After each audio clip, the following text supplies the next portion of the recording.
Bayangkan jika Indonesia tiba-tiba memasang gerbang tol di salah satu jalur perdagangan tersibuk di dunia. Apakah dunia akan membayar? Atau justru mencari jalan lain? 70% energi dan 70% perdagangan lewat laut Indonesia. Perang di Timur Tengah itu membuktikan satu selat Hormuz itu menentukan hidupnya banyak bangsa, menentukan harga minyak. Satu selat 33 mile, berapa itu? 60 kilo. Yang sekarang kuncinya Hormuz itu dipegang oleh satu negara. Tapi sadarkah kita bahwa 70% kebutuhan energinya Asia Timur, 70% energi dan 70% perdagangan lewat laut Indonesia. Sadarkah kita bahwa Selat Malaka, Selat Sunda, Selat Makassar dan sebagainya itu laut Indonesia? Sadarkah kita betapa pentingnya Indonesia? Sadarkah kita betapa kuncinya Indonesia? 70% energi Korea, Jepang, Taiwan, Tiongkok, Filipina. Jadi saudara-saudara, kita harus mengerti bahwa kita selalu jadi perhatian dunia.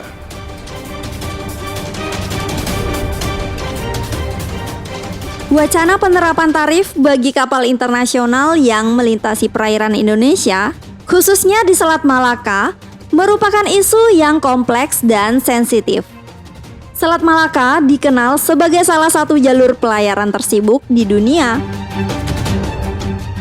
Menghubungkan Samudra Hindia dan Pasifik serta menjadi urat nadi perdagangan global.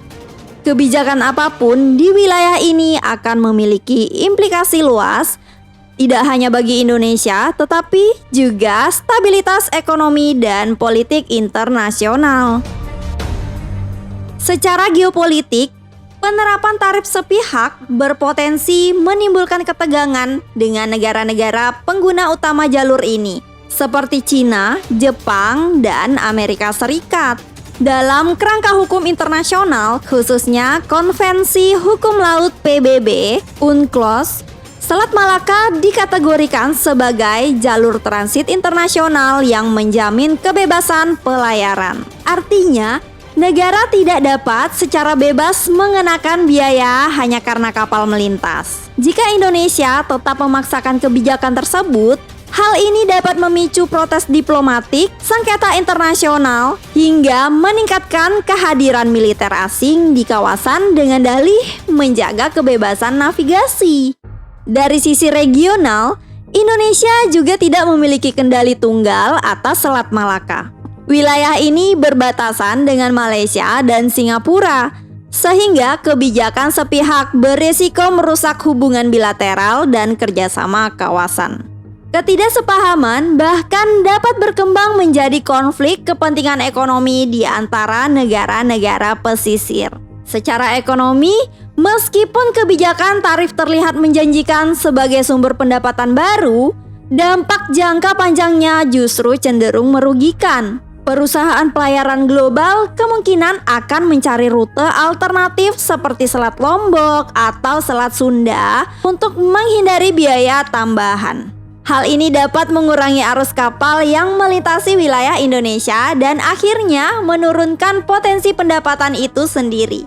Selain itu, peningkatan biaya logistik juga dapat berdampak pada harga barang impor dan daya saing ekspor nasional.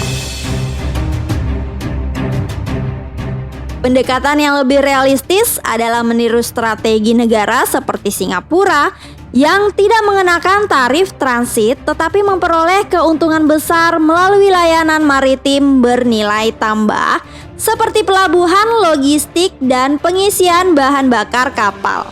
Strategi ini terbukti lebih berkelanjutan dan tidak menimbulkan konflik dengan hukum internasional. Sebagai kesimpulan, penerapan tarif pelayaran di Selat Malaka oleh Indonesia memiliki resiko geopolitik dan ekonomi yang tinggi. Alih-alih menjadi sumber keuntungan, kebijakan ini berpotensi memicu konflik internasional dan melemahkan posisi Indonesia dalam perdagangan global. Pendekatan berbasis penguatan sektor maritim dan layanan logistik jauh lebih strategis untuk memaksimalkan potensi geografis Indonesia.